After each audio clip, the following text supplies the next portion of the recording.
Hello friends नमस्कार। तो friends देखंतु निज जिला कलेक्टर ऑफिस तरफ एक बहुत बड़ नियुक्ति रोचे। ए नियुक्ति प्रक्रिया द्वारा आपण मैंने निज जिला कलेक्टर ऑफिस रे पोस्टिंग पाई परिबे। एथिरे कोनोसी प्रकार परीक्षा नाही, नो एग्जाम रहूची, केवल इंटरव्यू द्वारा आपन को एथिरे सिलेक्शन करा जिवो। एथिरे अब free of cost apply process रहूची। सबु पिला माने एथिरे मागणार आवेदन करि परिबे। देखंतु निज जिल्ला रे पोस्टिंग रहूची, मागणा आवेदन प्रोसेस भी रहूची।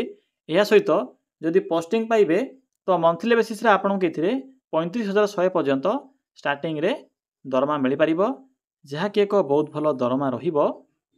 पिला माने किपरि आपन माने पोस्ट रे आवेदन करिवे, आवेदन करिवार फुल प्रोसेस टी मो आपन को ए वीडियो शेष रे कहिबी। जदि आपन माने आवेदन करिवा पई इंटरेस्ट रखुछंती तेबे ए वीडियो टी को शेष पर्यंत देखि नेबे।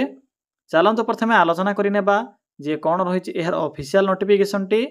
फ्रेंड्स जदि आपण माने निज जिल्ला आसुथिबा एई भली नुआ नुआ सरकारी जॉब रो न्यूज़ पाया पई चाहुछंती तेबे हमर चैनल टी को सब्सक्राइब करी वीडियो टी को भी गोटिया लाइक करि नियंतु।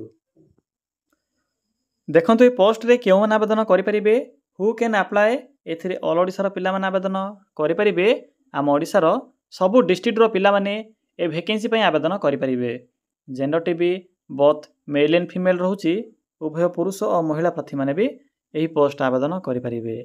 जदि आम सैलरी कथा कहवा तेरे 25 रु 35,000 पर्यंत आपन को ये मंथली बेसिस रे सैलरी मिल पार, जहाँकि एक बहुत भल सैलरी रोचे। देखो जदि आम जॉब टाइप कथा कहवा तेरे यह गवर्नमेंट जॉब सरकारी चाकरी निज जिला भितर बा निज जिला कलेक्टर ऑफिस रे पोस्टिंग यह पर आसूँ पोस्ट नेम। फ्रेंड्स ये दुई प्रकार पोस्ट में वैकेंसी खाली रोचे। प्रथमतः ये कोऑर्डिनेटर पोस्ट में वैकेंसी रोचे, नेक्स्ट ये MIS असिस्टेंट पोस्ट में वैकेंसी रहिबो। तो आपण माने इथिरे कोऑर्डिनेटर सहित MIS असिस्टेंट पोस्ट रे आवेदन करि परिबे। देखो नेक्स्ट आसुची सैलरी। पिला माने इथिरे केउ पोस्ट रे कोन सब सैलरी रहिबो से विषय में थरे चेक करि नियंतु। जदि आपण माने कोऑर्डिनेटर पोस्ट रे आवेदन करिवे तबे कोऑर्डिनेटर पोस्ट पई 35,000 टंका पर मंथ सैलरी रहिबो। जदि आपण माने MIS असिस्टेंट पोस्ट रे आवेदन करिवे तेबे एथि पई 25,000 टंका पर मंथ सैलरी रहिबो। तो जदि कोऑर्डिनेटर पोस्ट आवेदन करिवे तो 35,000 टंका स्टार्टिंग रे सैलरी पाई परिबे एवं MIS असिस्टेंट पोस्ट रे 25,000 टंका स्टार्टिंग रे दरमा पाई परिबे। सैलरी विषय जानि परिले। नेक्स्ट होची एप्लीकेशन फी। देखंतु इथिरे नो एप्लीकेशन फी रहउची, free of cost apply process रहउची। समस्त इथिरे मागणे आवेदन करि परिबे। जनरल OBC SC ST सबु कास्ट बा सबु कैटेगरी पिला मानक पई free of cost apply process रहउची। समस्त इथिरे मागणे आवेदन करि परिबे। देखंतु नेक्स्ट होची एज लिमिट। पिला माने जदि आपण माने आवेदन करिवा पई चाहुचंती तो देखंतु एज कोन रहउची। मिनिमम एज होची 21 वर्ष, मैक्सिमम रहउची 45 वर्ष। जदि आपनकर बयसटी मिनिमम 21 वर्ष बयस होई जाउथिबो तबे पोस्ट आवेदन करि परिबे। मैक्सिमम 45 वर्ष बयस रहउची।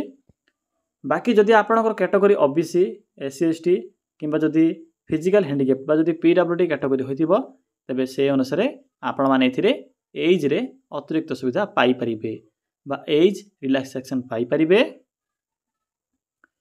यहा पर आसुची सिलेक्शन प्रोसेस। देखंतु इथे कोन सब सिलेक्शन प्रोसेस रहिबो। एथिरे तो नो एग्जाम रहउची, कोनोसी प्रकार एग्जाम नाही, मार्क बेसिस रहउची। मार्क अनुसार सिलेक्शन करा जिवो, डॉक्यूमेंट वेरिफिकेशन रहिबो एवं इंटरव्यू रहिबो। तो फ्रेंड्स यही प्रोसेस द्वारा आपण माने एथिरे सिलेक्शन पाई परिबे। जदि आपनकर भलो स्कोर नथिबो तो जदि इंटरव्यू रे भी जदि भलो स्कोर करूछंती तो आपनकर एथिरे फाइनल पोस्टिंग होई परिबो। यहा पर आसुची इंपोर्टेंट डॉक्यूमेंट। देखंतु पिला माने जेहेतु यहा एक ऑफलाइन फॉर्म रहउची तेणु एथिरे जहा भी सब डॉक्यूमेंट मेंशन अछि थरुटिए भला भाबरे देखि नियंतु। प्रथमत रहउची ऑल क्वालिफिकेशन सर्टिफिकेट, मैट्रिक, +2 और ग्रेजुएशन। या सहित photo, resident certificate, caste certificate, ID proof रे तीनटी ऑप्शन अछि, Aadhaar card, voter card, PAN card. तो जदि आपनक पाखरे आधार कार्ड थिबो तो आधार कार्ड रो गोटिए जेरोस्टी को एप्लीकेशन फॉर्म रे अटैच करि परिबे। तो फ्रेंड्स एही सब डॉक्यूमेंट गुडी को आवश्यक पड़िबो जते बेले आपण माने एथिरे आवेदन करिवे। यहा पर आसुची एप्लीकेशन मोड। एथिरे ऑफलाइन एप्लीकेशन प्रोसेस रहउची। आपण माने स्पीड पोस्ट किंबा रजिस्टर पोस्ट माध्यम रे वैकेंसी रे आवेदन करि परिबे। डेट देखंतु अप्लाई करिवार डेट भी स्टार्ट होई सारी ऑलरेडी। तो चलंतु फ्रेंड्स एबे आलोचना करिबा जे आपण माने किपरि एथिरे आवेदन करिवे। एथिरे आवेदन करिवार फुल प्रोसेस टी मु आपण केबे कहिबी।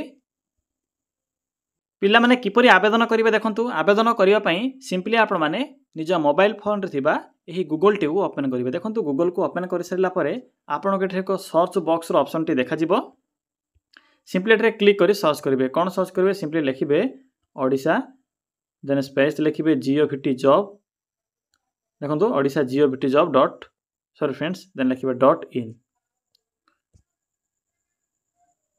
यहाँ सर्च ऑप्शन पर क्लिक करेंगे देखो सर्च ऑप्शन पर क्लिक कलापर आपण को प्रथम ही ओडिशा GOVT जॉब साइट देखा मिले सिंपली साइट लिंक पर क्लिक करूँ पिला माने क्लिक कलापर आपण सम्मुखें यही एक इंटरफेस आसी ओडिशा GOVT जॉब ये साइट देखा मिले आपन को ये डिफरेंट टाइप कैटेगरी अनुसार जॉब ऑप्शन गुड़िक देखा मिले तो सिंपली आप निजर क्वालिफिकेशन अनुसार आवेदन करेंगे देखो सिंपली तलक स्क्रॉल करेंगे एठे आपन को लेटेस्ट जॉब सेक्शन देखा मिले देखिए लेटेस्ट जॉब ऑप्शन अच्छी एवं प्रथम आपन को Odisha collector office recruitment 2025 notification T show हेबो सिंपली नोटिफिकेशन लिंक पर क्लिक करंतु बाकी देखो समग्र शिक्षा अभियान वा आपन निज गाँ स्कूल भी पोस्टिंग रोचे जल विभाग व वाटर डिपार्टमेंट वैकेंसी रोचे या छड़ा स्टेट बैंक ऑफ इंडिया तरफ +3 पास पिला 541 गोटी प्रोफेशनरी ऑफिसर व PO पोस्ट में वैकेंसी रोचे चाहिए भी आवेदन करेंगे किंतु आज वीडियो में आपको कलेक्टर ऑफिस आसी वैकेंसी इनफॉरमेशन प्रोवाइड करी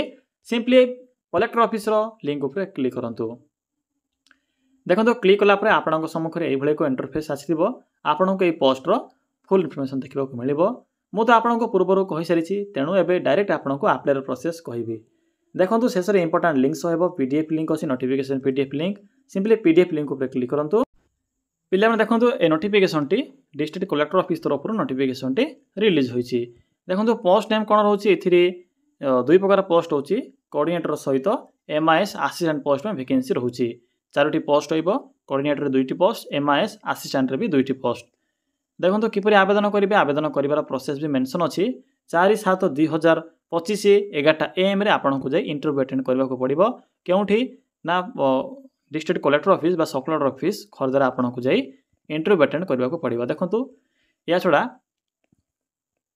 पोस्ट वाइज क्वालिफिकेशन भितर मेंशन अच्छी भल भाव पढ़ी पारे सिंपली तलक स्क्रॉल करेंगे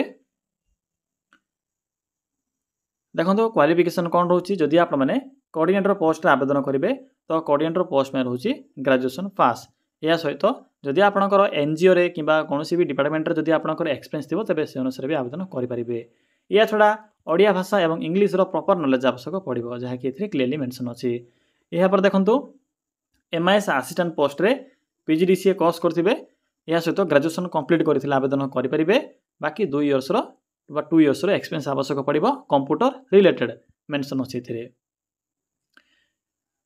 बाकी सैलरी विषय तो कही सारी सिलेक्शन प्रोसीजर तो कहली ये आपंकर इंटरव्यू और मार्क अनुसार सिलेक्शन करा बाकी देखो किपरि आवेदन करेंगे से विषय मेंशन करा किसी भी ये प्रोसेस ना मीन्स ये किसी भी एमती किसी बड़ प्रोसेस ना सिंपली कौन करेंगे जहाँ भी डॉक्यूमेंट मेंशन अच्छी सब डॉक्यूमेंट देखिए मेंशन अच्छी ABC education certificate experience certificate जब एक्सपीरियंस थी एज प्रूफ यही सब डॉक्यूमेंट कौन करेंगे ना धरिकी जी केउठिकी जी ना देखो ये एक एड्रेस मेंशन अच्छी डेट मेंशन अच्छी टाइम मेंशन अच्छी सिंपली यही एड्रेस रे जाई 11टा AM रे जाई इंटरव्यू अटेंड करेंगे जहाँकि सब कलेक्टर ऑफिस भुवनेश्वर खर्दारे जाई आप माने इंटरव्यू अटेंड करेंगे तो फ्रेंड्स जदि आपको किसी भी डाउट लगुव तेज देखो ये ईमेल एड्रेस भी प्रोवाइड कर सिंपली यही ईमेल एड्रेस रे जोगाजोग करी आप माने निजर समस्त डाउट को क्लियर भी करेंगे बाकी जदि आवेदन करिबारे किसी भी असुविधा होची तेबे आपण माने कमेंट सेक्शन रे कमेंट करी मते जणाई पारिबे तो पिला माने यहा थिला जिला कलेक्टर ऑफिस रे आसीथिबा